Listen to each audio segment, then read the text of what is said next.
Our language হইতে হবে very soft, always soft, সব সময়। If you talk about দাওয়া, this language should be very soft and mild and touchy. দাওয়ার কথা বললে হয়তো আপনি পলিটিক্স করেন ওইটা আলাদা কথা, আপনি জেহাদের ময়দানে ওইটা আলাদা কথা। আমি জেহাদ পলিটিক্স নিয়ে কথা বলতেছি না, আই এম টকিং অ্যাবাউট দাওয়া। যদি আপনি দাওয়া সেমিনারের কথা বলেন, যদি মেডিকেল দাওয়া সোসাইটি নাম দেন, দাওয়া বললে আমাকে বলতে হবে দাওয়ার language should be very soft and mild. আমরা এটা অনেক সময় ভুল করে ফেলি, এটা করা যাবে না।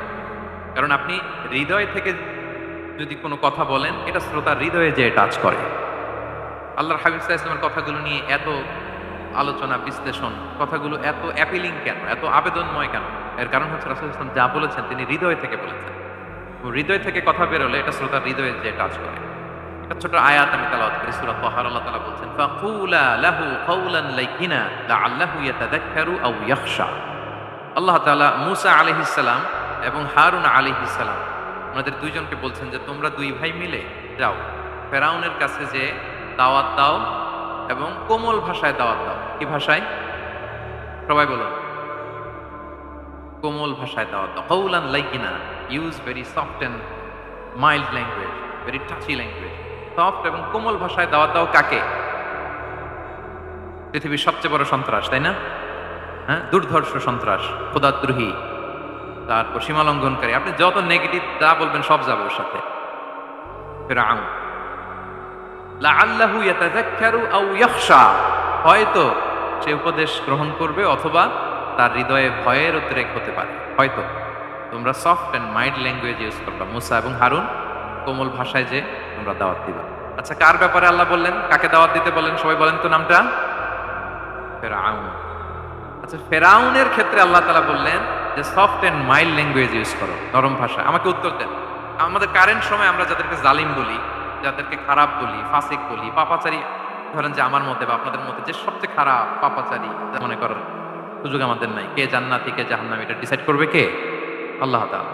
কিন্তু আমাদের চোখে যে পাপী, যে ভুল করেছে, যে জালিম, ওই জালিমগুলো, খারাপ লোকগুলো কি ফেরাউনের চেয়ে বেশি খারাপ ছিল? ছিল? ওই ফেরাউনের ক্ষেত্রে আল্লাহ বলেছেন ফাকুলা লাহু কাওলান লাইয়িনা, সফট ল্যাঙ্গুয়েজ ইউজ করো মুসা এবং হারুন, কোমল ভাষা ব্যবহার করো। হয়তো তার ভুল ভেঙে যাবে, হয়তো সে উপদেশ গ্রহণ করবে। তো তাহলে দেখেন কত বড় ভুল আমরা করি। আমরা মাঝে মাঝে এমন অ্যাটাকিং মোডে কথা বলি, এমন আগ্রাসী হয়ে কথা বলি, ওর মানার একটা সুযোগ থাকলেও ও মানবে না। কি বলেন? যাও মানার একটু ইচ্ছা ছিল, আমার এই অ্যাটিটিউডের কারণে সে আর এটা শুনবে না। এটাই মানুষের স্বভাব। আপনি আগ্রাসী হয়ে অ্যাটাকিং হয়ে কথা বলে মানুষ এটা শোনে না। তাহলে দাওয়ার প্রফিটিক এক নাম্বার মেথোডোলজি হচ্ছে দাওয়ার ল্যাঙ্গুয়েজ হইতে হবে very soft and very mild. Allah তাআলা সূরাতু আলে ইমরানে বলছেন, ফাবিমা রাহমাতিন মিনাল্লাহি লিনতা লাহুম ওয়ালাউ কুনতা ফাদদান গালিযাল কলবি লানফাদ্দু মিন হাওলিক। নবী হে, আল্লাহর অনুগ্রহে, আল্লাহর রহমতে আপনি কোমল ভাষী হয়েছেন। আপনি কোমল ভাষী না হয়ে যদি রূঢ় ভাষী হতেন, তাহলে মানুষজন আপনার কাছ থেকে ভেগে ভেগে পালাতো। কিন্তু আমরা দেখতাম যে সাহাবারা রাসূল সাল্লাল্লাহু আলাইহি ওয়াসাল্লামের কাছে শুধু জড়ো হইতে চেত, দেখা করতে চেত, রাসূলকে ঘিরে রাখতো, এত পছন্দ করতো রাসূল সাল্লাল্লাহু আলাইহি ওয়াসাল্লামের কোমল আচরণের কারণে। ইভেন ফ্যামিলিতে কোনো সমস্যা হলে অনেক সাহাবারা বলতেন ফ্যামিলির সাথে সমস্যা হলেও তারা রাসূলের কাছে চলে আসতো। এমনকি কারো পেটে ক্ষুধা লাগলেও তারা রাসূলের দরবারে চলে আসতো। তারা বলতো রাসূল সাল্লাল্লাহু আলাইহি ওয়াসাল্লামের চেহারার দিকে তাকালেই আমাদের ক্ষুধা মিটে যেত। কি কোমল ভাষী ছিলেন, কত সুন্দর সফট ল্যাঙ্গুয়েজ রাসূল সাল্লাল্লাহু আলাইহি ওয়াসাল্লাম ইউজ করেছেন। রাসূল সাল্লাল্লাহু আলাইহি ওয়াসাল্লাম কখনো যে কঠোর ভাষায় কথা বলতেন না তা না, মাঝে মাঝে বলতেন। তো বেশিরভাগ ওনার দাওয়া ছিল সফট এন্ড মাইল্ড। মাঝে মাঝে প্রেক্ষাপটের আলোকে রাসূল সাল্লাল্লাহু আলাইহি ওয়াসাল্লাম অনেক সময় তেজস্বী জ্বালাময়ী ভাষণ দিতেন। মনে হতো কান্নাহু তিনি কি করছেন, ব্যাটালিয়নকে কমান্ড করছেন।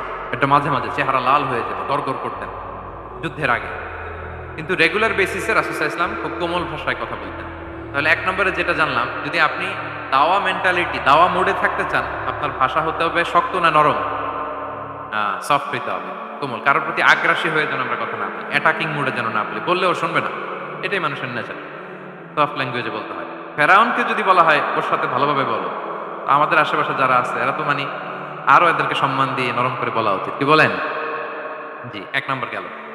দুই নম্বর হচ্ছে দাওয়াকে ফলপ্রসূ করতে হলে রাসূল সাল্লাল্লাহু আলাইহি ওয়াসাল্লাম যেটা করতেন, শ্রোতাদের অনেক সময় মনোযোগ আকর্ষণের জন্য উনি অনেক ধরনের টুলস, অনেক ধরনের জিনিস তিনি ব্যবহার করতেন। যেমন একটা পদ্ধতি রাসূল সাল্লাল্লাহু আলাইহি ওয়াসাল্লামের ছিল, রাসূল সাল্লাল্লাহু আলাইহি ওয়াসাল্লাম মানুষের আকর্ষণ বৃদ্ধির জন্য মাঝে মাঝে প্রশ্ন ছুড়ে দিতেন অডিয়েন্সকে। Drawing attention of the listener by throwing question throw করার মাধ্যমে অ্যাটেনশন থ্রো করবে। হাদিস এরকম অনেক উদাহরণ পাওয়া যায়। একটা ছোট হাদিস শেয়ার করি, সহিহ মুসলিমে এসেছে। রাসূল সাল্লাল্লাহু আলাইহি ওয়াসাল্লাম একবার সাহাবাদেরকে বললেন, ইন্না মিনাশ শাজারি শাজারাতান লা ইয়াসকুতু ওয়ারাকুহা মাসালুহা মাসালুল মুসলিম। রাসূল সাল্লাল্লাহু আলাইহি ওয়াসাল্লাম জিজ্ঞেস করলেন, তোমরা কি কেউ বলতে পারবা বৃক্ষরাজির মধ্যে একটা বৃক্ষ আছে, মানে গাছের মধ্যে একটা গাছ আছে যেই গাছের কখনো পাতা ঝরে না, ওই গাছের পাতা কখনো ঝরে না। এর দৃষ্টান্ত হচ্ছে মুসলিমের দৃষ্টান্তের মতো। বলতো হাদ্দিসুনি মাহিয়া, বলতো ওই গাছটা কি, কে বলতে পারো? আপনারা তো সব একেবারে পেরে গেছেন। তো সাহাবারা ওই দিন কেউ বলতে পারেন নাই, কারণ কি জানেন? একে তো আমরা জানি হাদিস স্টাডি করার কারণে, হাদিস স্টাডি না করলে তো আমরা বলতে পারতাম না, আমাদের দেশে তো খেজুর গাছ তো হয় না। তো ওনারা কেউ বলতে পারে না, এর কারণ হচ্ছে তারা ভাবছিল প্রশ্ন যেহেতু করছে এটা যেন তেন প্রশ্ন, এটা কঠিন কোনো গাছের একটা নাম বলতে হবে। তো বাড়ির পাশে যে খেজুর গাছ, মদিনার অলিতে গলিতে যে খেজুর গাছ ভর্তি, এই দিকে আর ওনাদের অ্যাটেনশন যায় না। ওনারা চলে গেছে মরুভূমিতে, ইয়ামানে, তারপর একেবারে ডেজার্টের মাঝখানে কি কি ক্যাকটাস, ফুলমলতা, কি কি গাছ আছে ওগুলো আওড়াচ্ছে মানে মানে। ভাবতেছে যে খেজুর গাছের কথা তো রাসূল সাল্লাল্লাহু আলাইহি ওয়াসাল্লাম আমাদের জিজ্ঞেস করার কথা না, এ তো আমাদের গাছ, বাড়ির পাশের গাছ। কেউই আর বলতে পারে নাই। এরপর রাসূল সাল্লাল্লাহু আলাইহি ওয়াসাল্লাম যখন দেখলেন সবাই অপারগ, রাসূল সাল্লাল্লাহু আলাইহি ওয়াসাল্লাম বললেন, ইন্নাহা আন-নাখলা, এটা হচ্ছে খেজুর গাছ, ডেট প্লান্ট। তো আব্দুল্লাহ ইবনে ওমর রাদিয়াল্লাহু তাআলা আনহু বাড়িতে যাওয়ার পরে ওমরে ফারুককে তার বাবাকে বললেন যে, বাবা, আজকে তো রাসূল সাল্লাল্লাহু আলাইহি ওয়াসাল্লাম প্রশ্ন ছুড়ে দিলেন, আপনারা যে কেউ পারলেন না, উত্তরটা কিন্তু আমি পারতাম। তো ওমরে ফারুক বললেন, বলো কি, তুমি পারতা? তো বললা না কেন? তুমি আজকে উত্তর দিতে পারলে তো রাসূলের সামনে আমার বুকটা এত বড় হয়ে যেত, মানে লাল উট পেলে আরবরা যেই খুশি, আমি এর চেয়ে বেশি খুশি হতাম। তখন উনি বললেন যে, আপনি পারতেছেন না, অন্যান্য বয়স্ক সাহাবারা পারতেছে না, মুরব্বীরা কেউ যেহেতু বলে নাই, আমি বিনয়ের খাতিরে উত্তরটা দেই নাই, কিন্তু আমি জানতাম যে এটা খেজুর গাছ। তাহলে দেখেন রাসূল সাল্লাল্লাহু আলাইহি ওয়াসাল্লাম অ্যাটেনশনটাকে ড্র করার জন্য প্রশ্ন ছুড়ে দিতেন। তো এই প্রশ্ন ছুড়ে দিয়ে কিন্তু আমরা মানুষের দৃষ্টি আকর্ষণ করতে হবে। আপনারা তো মানে প্রশ্ন ছড়াই তো আপনাদের কাজ, যে কি অবস্থা, শরীরটা কেমন, পেট ঠিক আছে কিনা, ঘুম হয় কিনা, কমন প্রশ্ন না আপনাদের?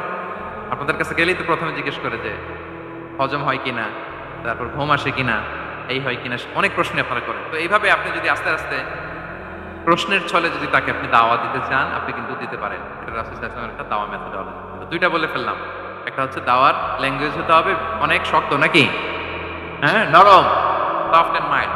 দুই নাম্বার হচ্ছে প্রশ্ন ছড়ি দিয়ে শ্রোতাকে আকর্ষণ করা, মনোযোগ আকর্ষণ করা। তিন নাম্বার ভিজুয়াল এক্সপ্লেনেশন, রাসূল সাল্লাল্লাহু আলাইহি ওয়াসাল্লাম এটা করতেন যাতে করে আরো সহজে বোঝানোর জন্য। এটা নিশ্চয়ই আপনারা করেন।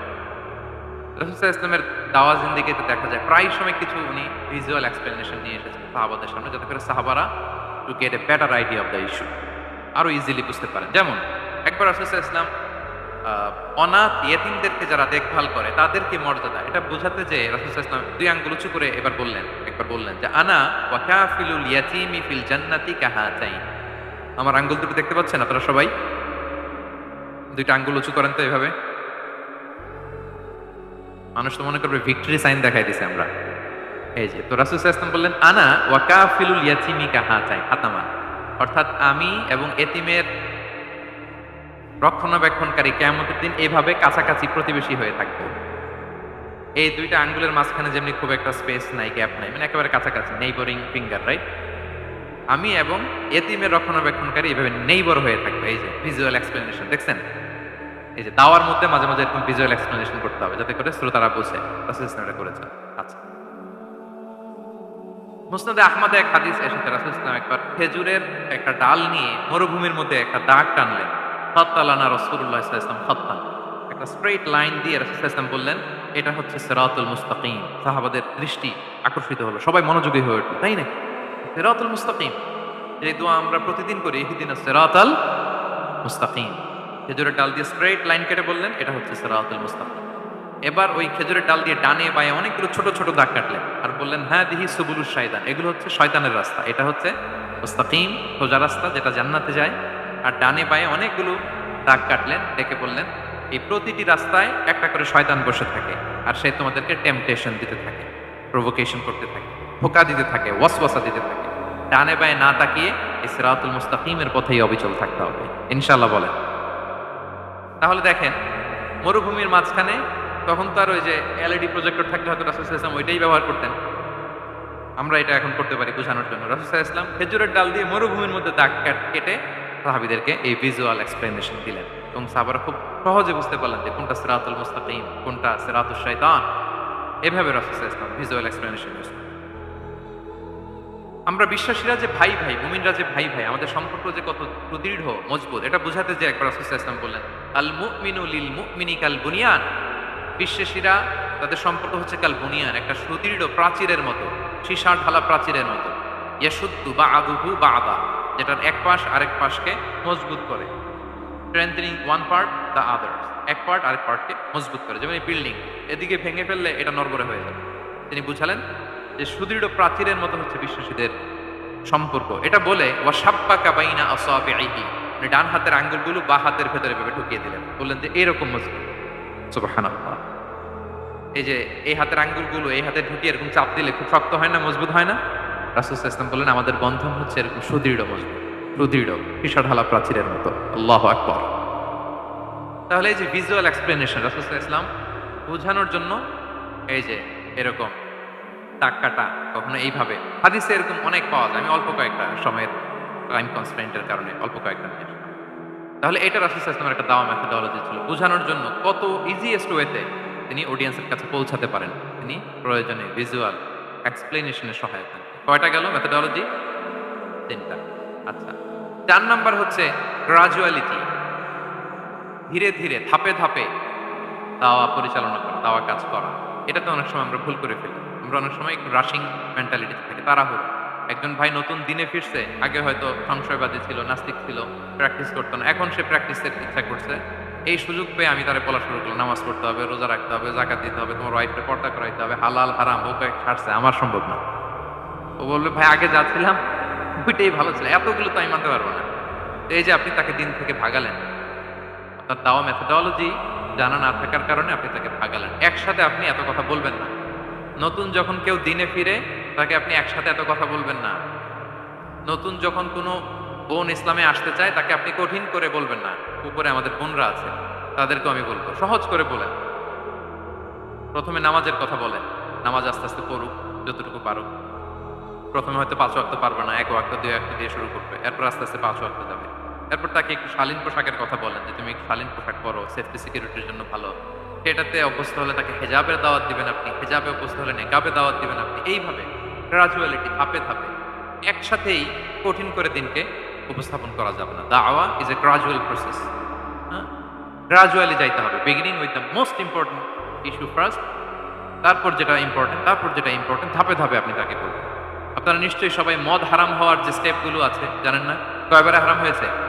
3 বারে। ওয়াসআলুনাকা আনিল খামরি ওয়াল মাইসির কুল ফীহিমা ইসমুন কাবীরু ওয়া মানাফিউ লিন-নাস ওয়া ইসমুহুমা আকবারু মিন নাফঈ। প্রথমে বললেন মদে কিছু উপকার আছে কিন্তু এটার গুনাহ বেশি, ক্ষতি বেশি, কিন্তু সামান্য উপকার আছে। তো মানুষ সচেতন হয়ে গেল যে না, এটা কিন্তু গুনাহ আছে, ক্ষতি আছে, সাবধান হইতে হবে। মদ খাওয়া কমাই দিল। এরপর বলা হলো ওয়ালা তাকরাবুস সালাতা ওয়া আনতুম সুকারা, মাতাল হয়ে মদ খাওয়া অবস্থায় নামাজে যেও না। কারণ কোন এক সাহাবী নামাজে এমন ভাবে তেলাওয়াত করলেন অর্থ চেঞ্জ হয়ে গেল। ফলে দিনে 5 বার মদ খাওয়া যাবে না। এই আয়াত দিয়ে তো তাই বোঝা যায়, তাই না? 5 বারের জন্য যখন সাবধান হয়ে গেল, আরো তারা অভ্যস্ত হয়ে গেল। এরপরে নাজিল হলো ইন্নামাল খামরু ওয়াল মাইসিরু ওয়াল আনসাবু ওয়াল আজলামু রিজসুম মিন আমালি শাইতানি ফাজতানিবু। মদ, জুয়া, ভাগ্যলিপি এগুলো শয়তানের কাজ, এগুলো থেকে বেঁচে থাকবে। সবাই মদিনার ঘরের ভেতরে মদের বোতল যেগুলো ছিল ভেঙে সব রাস্তায় মদ দিয়ে মদিনার অলিগলি সয়লাম।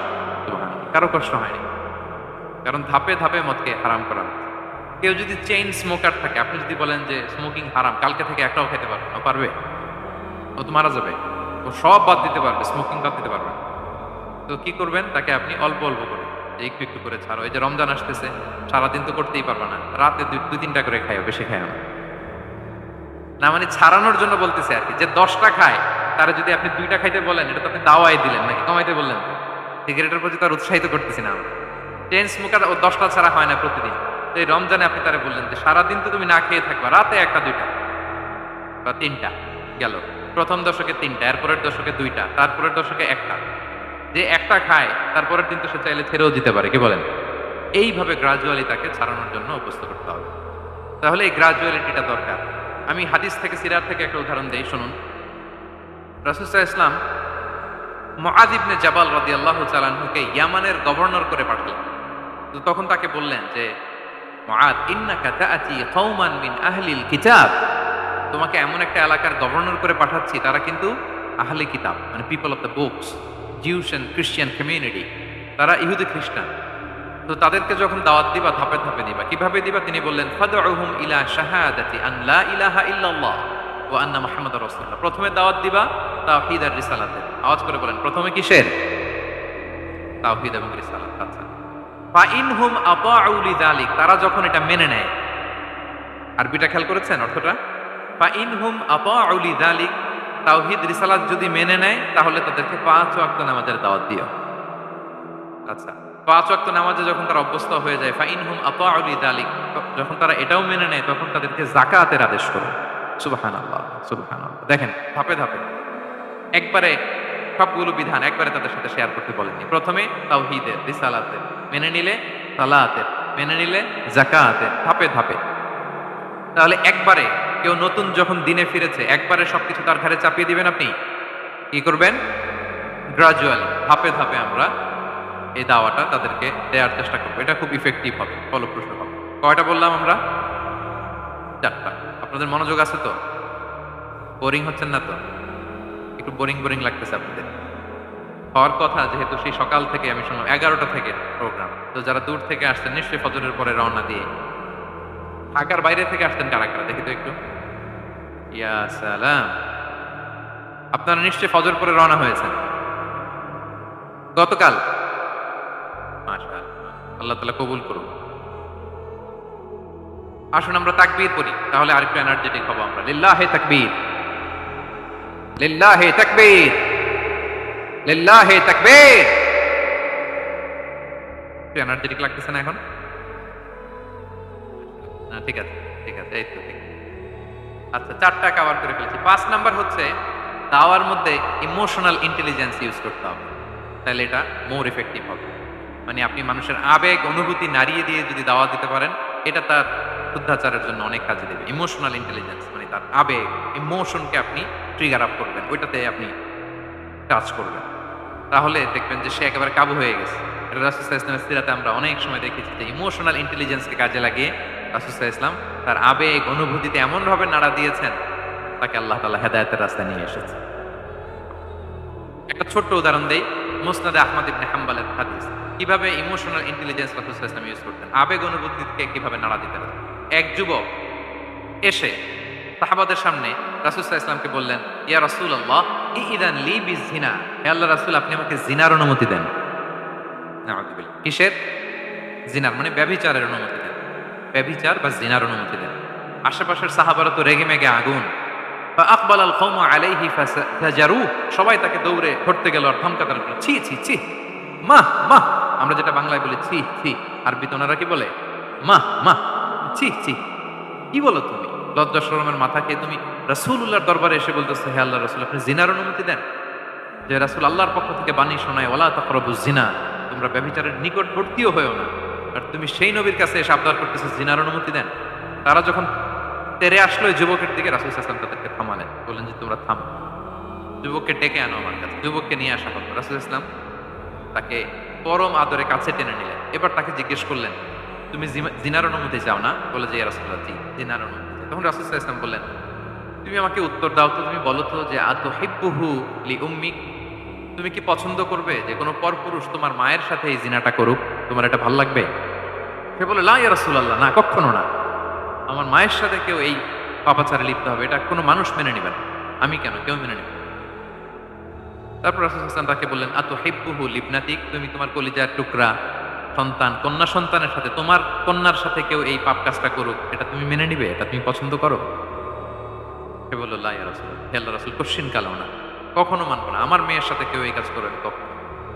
রাসূল সাল্লাল্লাহু আলাইহি ওয়াসাল্লাম আবার তাকে প্রশ্নবাণে জর্জরিত করতে লাগলেন। আবার বললেন, আতুহিব্বুহু লিউখতিক, তুমি কি তোমার প্রিয় বোনের সাথে কেউ এটা করুক, এই পাপাচারে লিপ্ত হোক, জিনা করুক, পছন্দ করবে? তোমার বোনকে কেউ এরকম করবে, অপমান করবে, এটা চাইবে তুমি? বলে, কখনো না, লা ইয়া রাসূলুল্লাহ, কখনো, কেউই তো পছন্দ করবে না এটা। তখন রাসূল সাল্লাল্লাহু আলাইহি ওয়াসাল্লাম বললেন, তুমি যার সাথে জিনার অনুমতি চাইছো সে তো কারো না কারো মা, কারো না কারো মেয়ে, কারো না কারো বোন, তুমি এভাবে কেন ভাবতে পারো না? সুবহানাল্লাহ। এই কথা বলার পরে তো সে একেবারে ইমোশনালি এমন ড্যামেজ হয়েছে, লজ্জায় কাচুমাচু হয়ে মাথা নিচু করে দাঁড়ায়। তখন রাসূল ইসলাম তার পিঠে একটা আলতো চাপড় মারলেন, পরম মমতায় আলতো চাপড় দিয়ে তার জন্য দোয়া করলেন, আল্লাহুম্মা গফির যামবা ওয়া তাহহির কলবা ওয়া হাসসিন ফারজা। আল্লাহ, তুমি এই যুবকের পাপ মোচন করো। আল্লাহ, তুমি তার অন্তরটাকে পরিশুদ্ধ করো। আল্লাহ, তুমি তার চরিত্রটাকে নিষ্কলুষ করো। এই হাদিসের রাবি উনি বলতেছেন, ফালাম ইয়াকুন বা'দা যালিকাল ফাতা ইয়ালতাফিতু ইলা শাই। ওই দিনের পর থেকে এই যুবক কখনো কোনো পরনারীর দিকে রাস্তায় তাকায় নাই। এই ইমোশনালি যখন তাকে দুর্বল করা হলো, তাকে যখন এইভাবে রাসূল সাল্লাল্লাহু আলাইহি ওয়াসাল্লাম প্রেজেন্টেশন করলেন, হাদিসের বর্ণনাকারী বলেন, এরপরে আমরা কোনোদিন তাকে পরনারীর দিকে তাকাতে দেখি নাই। তার হৃদয়টাকে আল্লাহ তাআলা পরিশুদ্ধ করে দেন। রাসূল সাল্লাল্লাহু আলাইহি ওয়াসাল্লাম ইউযাক্কিহিম, কিভাবে মানুষকে পরিশুদ্ধ করতে দেখেন, কিভাবে তার আবেগ অনুভূতিকে নাড়িয়ে তার চিন্তার জগতে আলোড়ন সৃষ্টি করে তাকে এমন ভাবে কাবু করলেন যে রাসূল সাল্লাল্লাহু আলাইহি ওয়াসাল্লাম যেই দিকে তাকে গাইড করতেছে এখন সে সেদিকেই যেতে বাধ্য। তো এইটা আমাদেরকে করতে হবে, ইমোশনাল ইন্টেলিজেন্স কাজে লাগিয়ে মানুষের আবেগ অনুভূতিতে নাড়া দিয়ে যদি আপনি তাকে কোনো কথা, কোনো বার্তা, কোনো নাসিহাত করেন, তখন সেটা সে শুনে। এমন শুনে এমনভাবে সে হেদায়েতের পথে আসে যেটা আমরা কল্পনাও করতে পারি না। তাহলে এটা যেন আমরা করি। এটা খুবই প্রোডাক্টিভ, এটা খুবই ইফেক্টিভ, এটা খুবই ফ্রুটফুল, কাজে দেয় মানুষকে ইমোশনালি তাকে দেওয়া। এই পয়েন্টটা বুঝতে পেরেছেন তো সবাই, না? আলহামদুলিল্লাহ। কয়টা গেল? 5টা। 6 নাম্বার মেথোডোলজি হচ্ছে দাওয়া should be full of love. দাওয়া বললে এটার সাথে লাভ থাকতে হবে, লাভ, ভালোবাসা। যদি আপনি দাওয়া বলেন, এখানে লাভ থাকতে হবে। ইট কামস উইথ লাভ, ভালোবাসা। ভালোবাসা দিয়ে আপনি মানুষের হৃদয় জয় করতে হবে। আমরা দাঈরা অনেক সময় বেশি জাজমেন্টাল হয়ে যাই। আরব শায়েখরা বলে যে নাহনু দুআত লাসনা কুদাত, আমরা দাঈ, আমরা জাজ নই, উই আর নট জাজেস। আমাদের অনেক দায়ীর আমরা ভুল করে ফেলি। আমরা বলি যে ও খারাপ, ও এটা, ও জাহান্নামী, ও খারিজ। এরকম আমরা সবাইকে নাকচ করি। মনে হয় যেন সবাইরে জাহান্নামে পাঠাই, আমি একা জান্নাতে যেতে পারলেই সফল। আচ্ছা বলেন তো, সব গেল জাহান্নামে, আপনি একা শুধু জান্নাতে, ভাল লাগবে আপনার? এই যে আজকে আমরা এখানে সবাই ছাত্র, শিক্ষক, ডিস্টিংগুইশ গেস্টরা, উপরে আমাদের বোনরা, কত ভাল লাগতেছে না? ধরেন যে 2500 সিটিং ক্যাপাসিটির এই চীন মৈত্রী সম্মেলন কেন্দ্রে কেউ নাই, শুধু আপনি একা। এই বিশাল হল রুমে কেউ নাই, আপনি একা, ভাল লাগবে?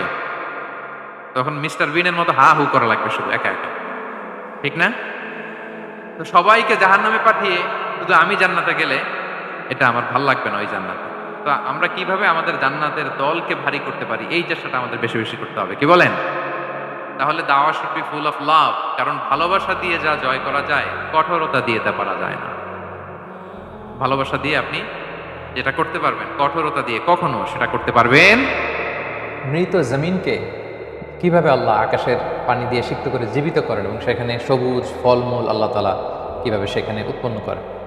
2 নম্বর হচ্ছে রাত্রি কিভাবে নিঝুম নিস্তব্ধ হয়ে আমাদেরকে ঢেকে ফেলে এবং এটার যে একটা নেয়ামত, দিন চলে যায় রাত আসে, রাত চলে যায় দিন আসে, এই যে আহ্নিক গতি, এটা একটা বড় নিদর্শন আল্লাহ তাআলা বলেছেন। এবং 3 নম্বর যে নিদর্শনটি তিনি আমাদের সামনে প্রেজেন্ট করেছেন সেটি হচ্ছে সাগরের বুক চিড়ে যে নৌযান, জলযান, বড় বড় ক্রুজগুলো, বড় বড় কার্গো শিপগুলো কিভাবে চলে পৃথিবীর এক প্রান্ত থেকে আরেক প্রান্ত, এক কন্টিনেন্ট থেকে আরেক কন্টিনেন্ট, এক মহাদেশ ছাপিয়ে আরেক মহাদেশে কিভাবে পৌঁছে যায়, বিশাল বিশাল কার্গো জাহাজ, বিশাল বিশাল ক্রুজগুলো, এগুলো কিন্তু আমাদের জন্য নিদর্শন। তো এই 3টি নিদর্শন তিনি সূরাতুল ইয়াসিনের এই পর্যায়ে উপস্থাপন করে আমাদের দৃষ্টি আকর্ষণের চেষ্টা করেছেন। তাহলে আমরা 33 নম্বর আয়াত থেকে শুরু করতে যাচ্ছি। আউযু বিল্লাহি মিনাশ শাইতানির রাজিম, বিতাড়িত শয়তান থেকে আল্লাহর কাছে পানাহ চাচ্ছি। বিসমিল্লাহির রহমানির রহিম, পরম করুণাময় অসীম দয়ালু আল্লাহর নামে শুরু করছি। 33 নম্বর আয়াত আল্লাহ তাআলা বলছেন, ওয়া আয়াতুল লাহুমুল আরদুল মাইতা, তাদের জন্য নিদর্শন হচ্ছে মৃত জমিন, অনুর্বর মৃত জমিন বা ভূখণ্ড। বেসিক্যালি আমরা বলেছিলাম যে কুরাইশরা হচ্ছে দ্য প্রাইমারি অডিয়েন্স অফ কোরআন। যদিও কোরআন এসেছে গোটা বিশ্ববাসীর জন্য, কিন্তু প্রাইমারি অডিয়েন্স হচ্ছে কুরাইশ। তাদেরকে উদ্দেশ্য করে আল্লাহ বললেন যে ওয়া আয়াতুল লাহুমুল আরদুল মাইতা, তাদের জন্য নিদর্শন হচ্ছে মৃত জমিন। আহইয়াইনাহা, মৃত জমিনকে আমি জীবিত করি। কিভাবে জীবিত করি এটা এখানে বলেননি, কিন্তু কোরআনের অন্যান্য অনেক আয়াত আল্লাহ বলেছেন যে আকাশ থেকে ওয়ানজালনা মিনাস সামাই মাআন, আকাশ থেকে আমি বৃষ্টি বর্ষণ করি, সাগরের পানিগুলোকে ভ্যাপোরাইজেশন করে উপরে নিয়ে যাই, সেটাকে পুঞ্জীভূত করে ঘনীভূত করে কনডেন্সড করে মেঘমালা তৈরি হয়, মেঘে মেঘে ঘর্ষণে বিজলি চমকায়, সেখান থেকে রেইন ড্রপস পৃথিবীতে পড়ে। সেই আকাশ থেকে নেমে আসা জলরাশি যখন জমিনে, মৃত জমিনের মধ্যে পড়ে, জমিন যখন সিক্ত হয়, জমিন উর্বর হয়ে ওঠে। আল্লাহ তাআলা বললেন, মৃত জমিন তাদের জন্য নিদর্শন, আর মৃত জমিনকে আমি বৃষ্টির পানি দিয়ে জীবিত করি। এখানে আসলে আল্লাহ তাআলা এই আয়াতের পেছনে নেপথ্যে একটা বিষয়কে রেখে দিয়েছেন। কারণ মক্কার লোকেরা তারা পুনরুত্থানকে বিশ্বাস করতো না, এবং গত পর্বে আমরা বলেছিলাম যে তাওহীদ, রিসালাত এবং আখিরাত এই সূরাটির মূল প্রতিপাদ্য বা সেন্ট্রাল থিম হলেও পুনরুত্থান বা পুনর্জীবন দান করা, এটাকে আল্লাহ তাআলা এই সূরাতে স্পেশালি হাইলাইট করেছেন। বিশেষ করে সর্বশেষ যে সেকশনটি আছে 5 নম্বর সেকশন, সেখানে আল্লাহ তাআলা চমৎকারভাবে কীভাবে আল্লাহ উঠাবেন, পুনরুজ্জীবন দান করবেন, বাস, নুশুর, এই বিষয়টাকে আল্লাহ তাআলা এস্টাবলিশ করার চেষ্টা করেছেন। তো এই আয়াত দিয়ে তিনি এটাই বোঝাতে চাচ্ছেন যে মৃত জমিনকে যদি আমি আল্লাহ তাআলা জীবিত করি, সেখানে যদি সবুজ শ্যামল গ্রিন কাল্টিভেশন দিয়ে আমি ভরপুর করতে পারি, তাহলে মৃত মানুষকে আমি জীবিত করতে পারবো। হাড় গোড় জীর্ণ শীর্ণ হয়ে মাটিতে মিশে একাকার, তার কোনো অস্তিত্ব খুঁজে পাওয়া যায় না আপাত দৃষ্টিতে, সেখান থেকেও আল্লাহ তাআলা বলেন, মিনহা খলাকনাকুম ওয়া ফিহা নুঈদুকুম ওয়া মিনহা নুখরিজুকুম তারাতান উখরা, আমি মাটি থেকে তোমাদেরকে সৃষ্টি করেছি, আবার সেই মাটির কবরেই তোমাদেরকে আমি, মৃত্যুর পরে তোমাদেরকে যেতে হয়, আবার সেই মাটি থেকে তোমাদেরকে আমি পুনরুত্থান করব। তো এই আয়াতের পেছনে আল্লাহ তাআলা ওই বিষয়টা রেখেছেন। আমরা প্রায় তাদাব্বুরুল কোরআনের কথা বলি, আল্লাহ কোরআনের অনেক জায়গায় বলেছেন, আফালা ইয়াতাদাব্বারুনাল কোরআন আমা আলা কুলুবিন আকফালুহা, তারা কি কোরআন নিয়ে তাদাব্বুর করে না, তারা কি রিফ্লেক্ট করে না, পন্ডারিং করে না, থিঙ্কিং করে না, তারা কি তাদের রিজনিংকে কাজে লাগায় না, কোরআন নিয়ে কি গবেষণা করে না, নাকি তাদের অন্তরে জং ধরা তালা বসে গিয়েছে? এরকম বিভিন্ন আয়াত আল্লাহ বলেছেন, তারা কি কোরআন নিয়ে গবেষণা করবে না? তো তাদাব্বুর শব্দের অর্থ হচ্ছে পেছনের গল্পটাকে খুঁজে বের করা। তাদাব্বুর শব্দের রুট ওয়ার্ড হচ্ছে দুবুর। যারা আপনারা আরবি জানেন তারা বুঝবেন যে দুবুর শব্দের অর্থ বেসিকলি বিহাইন্ড, ব্যাক, পেছন। তো তাদাব্বুর মানে হচ্ছে আয়াতের পেছনে যাওয়া, আয়াতের পেছনের গল্পটাকে ফিগার আউট করা। তো এখানে আল্লাহ তাআলা যদি বলেছেন মৃত জমিন তোমাদের জন্য নিদর্শন, এবং সেই মৃত জমিনকে আমি আকাশের জলরাশি দিয়ে, বৃষ্টি দিয়ে আবার জীবিত করি, এ আয়াতের নেপথ্যের গল্পটা হচ্ছে যে মৃত জমিনকে যেমনি আমি আল্লাহ তাআলা জীবন দেই, পুনর্জীবন দান করি, তেমনি মৃত্যুর পরেও আমি আল্লাহ তাআলা তোমাদেরকে পুনরায় উত্থিত করতে, পুনর্জীবন দান করতে সক্ষম। আল্লাহু আকবার। কত চমৎকারভাবে প্রতিটি আয়াত আমরা যদি এরকম দীর্ঘ সময় নিয়ে গবেষণা করে সেটার পেছনের গল্প বের করার চেষ্টা করি, অনেক কিছু আমরা খুঁজে পাবো। তো আমাদের এই শর্ট সেশনগুলোতে আসলে এত ইন ডেপথ ডিসকাশনের সুযোগ নেই, আমরা কন্টিনিউ করছি।